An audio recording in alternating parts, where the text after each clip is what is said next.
இனிய வணக்கம் உறவுகளே, உங்கள் அனைவரையும் உலக மின்னல் அன்புடன் வரவேற்கின்றது. இன்றைய தலைப்பாக நான் எடுத்துக்கொண்டது என்னவென்றால், கடந்த 25 ஆண்டுகளில் மிகப்பெரிய மக்கள் தொகை வளர்ச்சி பெற்ற நாடுகள். பகுதி 1, பகுதி 2, பகுதி 3 என பிரித்துள்ளேன். இப்பொழுது பார்க்க போவது 30வது இடம் முதல் 21வது இடம் வரை உள்ள நாடுகள். கடந்த 25 ஆண்டுகளில் உலகின் மக்கள் தொகையில் மிகப்பெரிய மாற்றங்கள் ஏற்பட்டுள்ளன. தற்பொழுது பூமியில் 8 பில்லியனுக்கும் அதிகமான மக்கள் வாழ்கின்றனர். ஆனால் கடந்த சில சகாப்தங்களுடன் ஒப்பிடும் பொழுது உலக மக்கள் தொகை வளர்ச்சி விகிதம் குறைந்து வருகின்றது.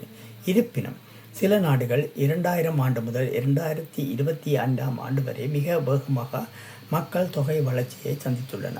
இந்த வளர்ச்சிக்கு அதிக பிறப்பு வீதம், இளம் மக்கள் தொகை, பொருளாதார வாய்ப்புகள் மற்றும் குடியேற்றம் போன்றவை முக்கிய காரணியாக இருக்கின்றன. இப்பொழுது மிகப்பெரிய மக்கள் தொகை வளர்ச்சியை பெற்ற நாடுகளின் பட்டியலை பார்ப்போம். 30லிருந்து 20 வரை. 30வது கிழக்கு தீமோர்.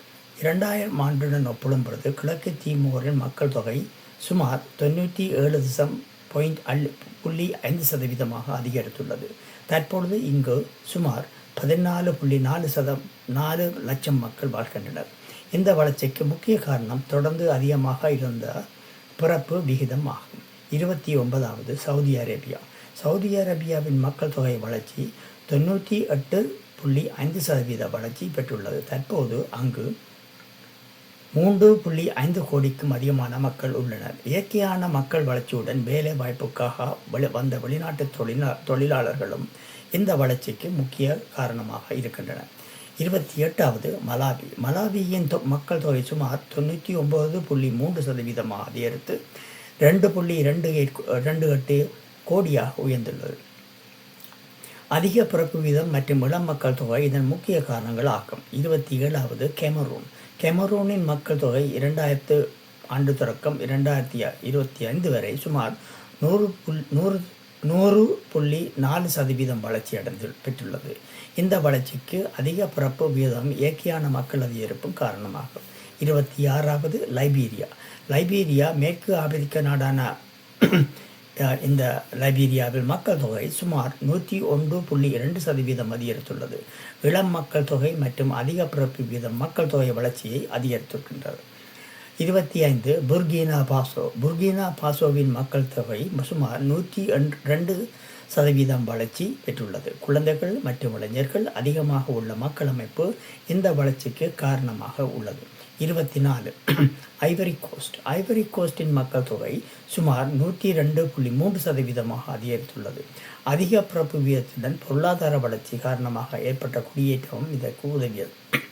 23 மொசாம்பிக். மொசாம்பிக்கின் மக்கள் தொகை சுமார் 102.4% உயர்ந்துள்ளது. தொடர்ந்து அதிகமாக இருந்த பிறப்பு வீதம் மற்றும் இளம் மக்கள் தொகை இதன் முக்கிய காரணங்களாக இருக்கின்றன. 22 தான்சானியா. தான்சானியாவின் மக்கள் தொகை சுமார் 106.4% அதிகரித்து 7.2 கோடிக்கும் அதிகமான மக்கள் உயர்ந்துள்ளது. பல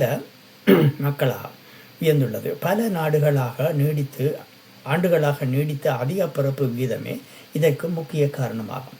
21வது காங்கோ குடியரசு. காங்கோ குடியரசின் மக்கள் தொகை சுமார் 107% அதிகரித்துள்ளது. பிறப்பு எண்ணிக்கை இறப்பு எண்ணிக்கையை விட அதிகமாக இருந்ததால் இந்த வளர்ச்சி ஏற்பட்டிருக்கின்றது. முடிவாக இந்த நாடுகளின் மக்கள் தொகை வளர்ச்சி, பிறப்பு விகிதம், இளம் தலைமுறை மற்றும் பொருளாதார காரணிகள் எவ்வாறு ஒரு நாட்டின் மக்கள் அமைப்பை மாற்றுகின்றன என்பதை காட்டுகின்றது. இது பகுதி 1. என்னும் பகுதி 2, பகுதி 3 என நான் வெளியிடவிருக்கின்றேன். தயவுசெய்து தொடர்ந்து எனது பதிவுகளை பாருங்கள். உலக மின்னலில் பலவிதமான செய்திகளை நான் பதிவிட்டிருக்கின்றேன். இது உங்களுக்கு நன்மை பயக்கும். எனவே உங்களுக்கு விருப்பமான உறவினர்கள், நண்பர்கள், தெரிந்தவர்களுடன் பகிர்ந்து கொண்டால் அவர்களும் இதை பார்த்து பொது அறிவை வளர்ச்சியை மேம்படுத்தலாம் என்ற அறிவுடன் உங்களுடன் கூறிக்கொண்டு விட வருகின்றேன். நன்றி, வணக்கம்.